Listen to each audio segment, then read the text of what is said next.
Assalamualaikum warahmatullahi wabarakatuh. Salam sejahtera untuk kita semua.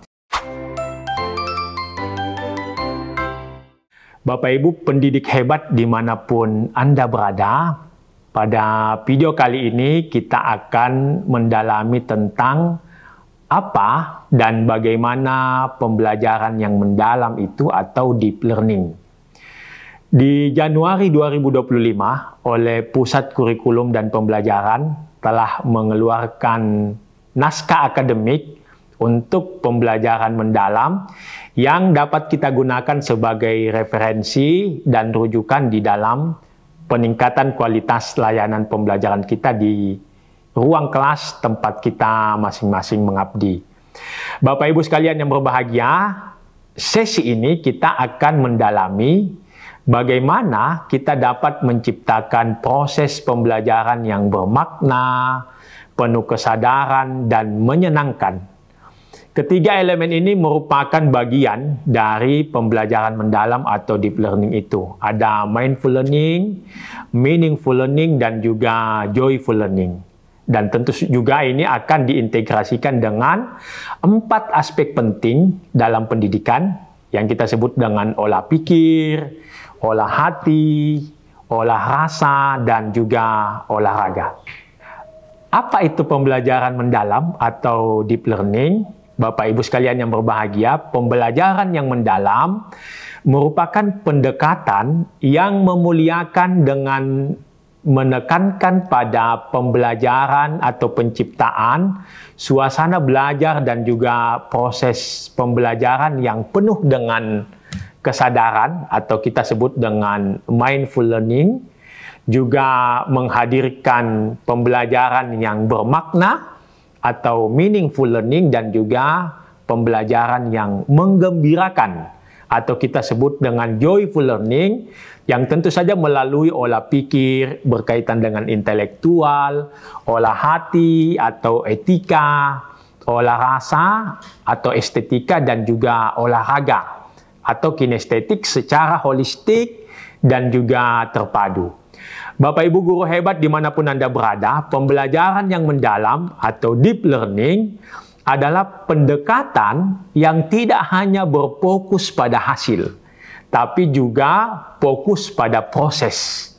Bapak Ibu sekalian yang berbahagia, ini adalah berkaitan bagaimana kita memastikan siswa itu bisa memahami, bisa merasakan, dan juga menerapkan apa yang mereka pelajari dalam kehidupan keseharian mereka. Nah, secara umum ada 3 elemen penting dalam pembelajaran mendalam ini atau deep learning. Yang pertama berkaitan dengan mindful learning, meaningful learning, dan juga joyful learning. Nah, bagaimana ketiga aspek ini? Mari kita membahas satu persatu ketiga aspek di dalam pembelajaran yang mendalam ini. Bagian pertama dari pembelajaran yang mendalam ada yang kita kenal dengan mindful learning atau pembelajaran yang penuh dengan kesadaran. Nah, mindful learning ini erat kaitannya dengan bagaimana Bapak Ibu guru mampu menghadirkan perhatian penuh dalam proses belajar mengajar yang dilakukan di ruang kelas. Sebagai guru, Bapak Ibu perlu menciptakan lingkungan yang kondusif, di mana siswa bisa berkonsentrasi dan merasa nyaman untuk menyerap informasi terhadap pelajaran yang kita sajikan. Salah satu caranya adalah dengan memberikan jeda di tengah pembelajaran, misalnya teknik pernafasan atau teknik stop. Bapak Ibu mengambil sesi refleksi singkat untuk membantu siswa bisa tetap fokus. Misalnya di awal pelajaran, Bapak Ibu bisa memulai dengan mengajak siswa untuk menutup mata selama pelajaran dimulai kira-kira sekitar 1 menit, atau mengambil napas yang dalam ketika selesai melaksanakan aktivitas di luar kelas, yang semuanya dimaksudkan agar siswa mampu memusatkan pemikiran mereka pada pelajaran yang akan dibahas.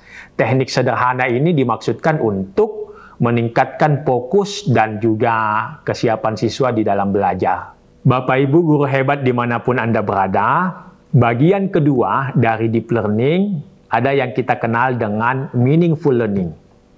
Meaningful learning atau pembelajaran yang bermakna terjadi ketika siswa memahami hubungan antara apa yang mereka pelajari dengan kehidupan nyata mereka. Bapak Ibu bisa membantu siswa kita untuk memahami hubungan antara apa yang dipelajari dengan kehidupan nyata dengan memberikan konteks, dengan menyajikan cerita atau situasi nyata yang relevan dengan materi yang diajarkan. Misalnya, Bapak Ibu ketika mengajarkan mata pelajaran matematika, Bapak Ibu bisa menggunakan contoh menghitung uang dalam konteks belanja di pasar. Jadi ketika misalnya aktivitas ini dilakukan, siswa akan lebih mudah di dalam memahami dan mengingat materi karena mereka merasa materi tersebut relevan dengan kehidupan keseharian mereka. Kemudian bagian yang ketiga di deep learning ini ada yang kita kenal dengan joyful learning. Joyful learning ini Bapak Ibu adalah bagaimana Bapak Ibu menghadirkan suasana pembelajaran yang menyenangkan. Ya, proses belajar yang menyenangkan ini tidak hanya membuat siswa antusias, tetapi juga akan meningkatkan motivasi dan keterlibatan siswa di dalam proses pembelajaran yang Bapak Ibu sajikan. Cara sederhana untuk menciptakan joyful learning ini dengan Bapak Ibu bisa menggunakan permainan, menggunakan lagu, atau kegiatan kreatif lainnya. Misalnya, ketika kita mengajarkan mata pelajaran bahasa Indonesia, Bapak Ibu bisa menggunakan permainan tebak kata atau menyanyikan lagu yang berkaitan dengan materi yang disajikan. Dengan begitu, Bapak Ibu siswa akan belajar sambil merasa gembira. Nah, ini yang kira-kira dikenal dengan joyful learning atau pembelajaran yang menyenangkan. Bapak Ibu sekalian yang berbahagia, sekali lagi deep learning ini ada 3 komponen yang ada di dalamnya. Ada yang kita kenal dengan mindful, meaningful, dan juga joyful learning, yang erat kaitannya dengan bagaimana menghadirkan pembelajaran yang mendalam di ruang kelas. Selain itu, Bapak Ibu sekalian juga penting untuk dapat mengintegrasikan 4 aspek penting. Yang pertama ada yang disebut dengan olah pikir, olah hati, olah rasa, dan juga olahraga. Olah pikir Bapak Ibu akan membantu siswa untuk mengembangkan kemampuan berpikir kritis dan analitis. Bapak Ibu bisa menerapkannya dengan melibatkan siswa dalam aktivitas pemecahan masalah atau aktivitas diskusi. Kemudian yang kedua ada yang kita kenal dengan olah hati. Bagaimana Bapak Ibu mampu melibatkan penanaman nilai-nilai moral dan karakter. Misalnya dengan Bapak Ibu mengajarkan empati dan juga kerjasama di dalam proses pembelajaran yang disajikan. Kemudian yang ketiga berkaitan dengan olah rasa yang mencakup bagaimana Bapak Ibu mengasah dan juga mengembangkan kreativitas dan sensitivitas estetika. Ini bisa Bapak Ibu lakukan melalui seni atau musik. Ya, jadi Bapak Ibu dengan menggunakan seni, dengan menggunakan musik, kita berharap pembelajaran kita bisa menghadirkan nilai estetika dan juga penanaman nilai-nilai moral dan juga karakter. Kemudian komponen yang keempat yang juga Bapak Ibu penting untuk kita lakukan berkaitan dengan olahraga. Ya, tentu berkaitan dengan kesehatan fisik peserta didik kita, sehingga Bapak Ibu bisa menghadirkan aktivitas seperti senam, ya, senam ringan, atau yang baru-baru ini Bapak Ibu bisa menggunakan senam 7 kebiasaan anak Indonesia hebat. Nah, ini yang Bapak Ibu bisa lakukan untuk menguatkan bagaimana anak kita bisa mengolah raga mereka sehingga betul-betul selain fisik yang kuat melalui olahraga, juga dikuatkan dengan olah pikir, olah rasa, dan juga olah hati yang Bapak Ibu sekalian bisa lakukan untuk menguatkan proses deep learning yang dilakukan di ruang kelas kita masing-masing.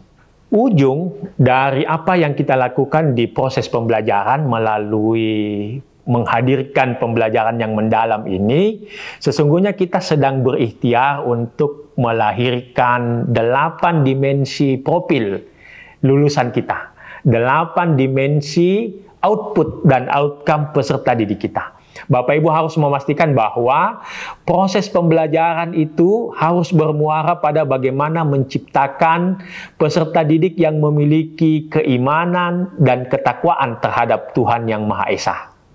Kemudian yang kedua, Bapak Ibu, dimensi yang kedua berkaitan dengan bagaimana menghadirkan individu yang memiliki rasa cinta tanah air, mentaati aturan dan norma sosial yang kita sebut dengan dimensi kewargaan.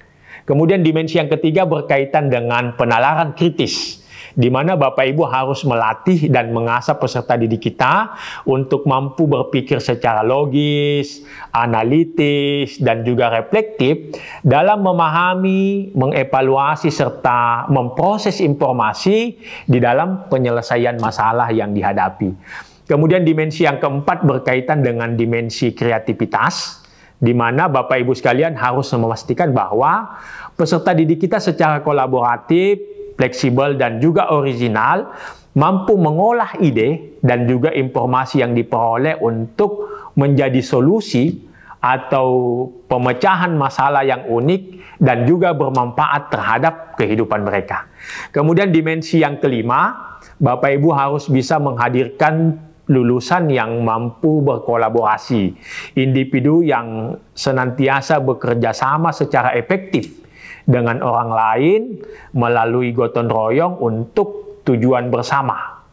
Kemudian dimensi yang keenam, yakni dimensi kemandirian, di mana Bapak Ibu harus menghadirkan individu atau peserta didik yang bertanggung jawab atas proses dan juga hasil belajarnya sendiri, dengan menunjukkan kemampuan untuk mengambil inisiatif, mengatasi hambatan, menyelesaikan tugas secara tepat, serta tidak bergantung kepada orang lain. Kemudian dimensi yang ketujuh, yakni dimensi kesehatan. Bapak Ibu harus memastikan bahwa peserta didik kita ini memiliki fisik yang prima, bugar, sehat, dan mampu menjaga keseimbangan kesehatan, baik mental maupun fisik, dengan mewujudkan kesejahteraan lahir dan batin, yang kita sebut dengan student well-being. Kemudian dimensi yang terakhir atau dimensi yang kedelapan, yakni dimensi komunikasi.